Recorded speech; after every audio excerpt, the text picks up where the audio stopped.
For a few years, Germany appeared stable. The economy improved, jobs returned, and many believed the chaos of the past was finally over. While Germany recovered, Hitler quietly rebuilt the Nazi Party. Membership grew slowly, but his ambitions remained unchanged. Then, in 1929, a financial crash shook the United States. Within months, economic shockwaves spread across the world. Spreading worldwide! A global depression! Germany was hit especially hard. Businesses collapsed, banks failed, and millions suddenly found themselves unemployed. Fear and frustration spread across Germany. As traditional leaders struggled, radical voices began attracting growing support. Hitler presented himself as Germany's savior. He promised jobs, national pride, and a future free from humiliation.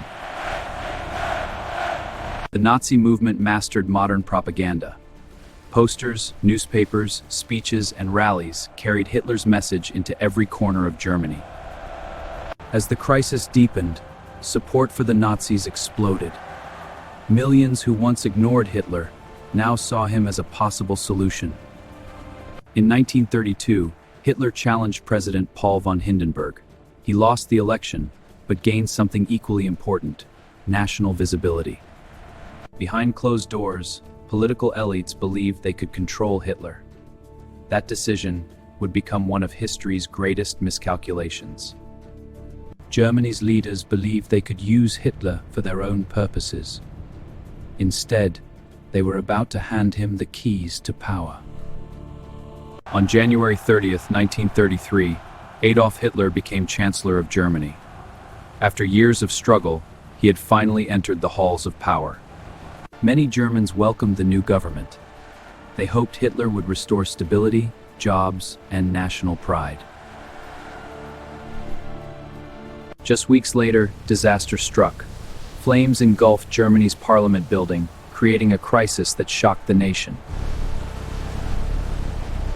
Using the crisis, Hitler demanded emergency powers. Civil liberties were suspended, and political freedoms quickly began to disappear. Opposition parties faced intimidation and arrests. Germany's democratic system was being dismantled piece by piece.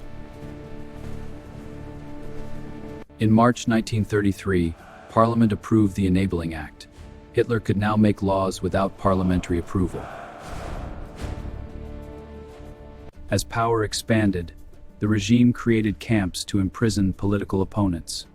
Fear was becoming a tool of government.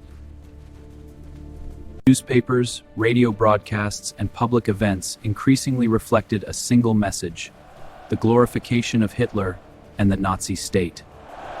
Hitler was no longer presented as a politician. He was portrayed as the nation's destined leader, the Führer. When President Hindenburg died in 1934, Hitler merged the offices of President and Chancellor. Germany now answered to one man alone. Hitler now controlled Germany. But power was never enough. Beyond Germany's borders lay ambitions that threatened the entire world.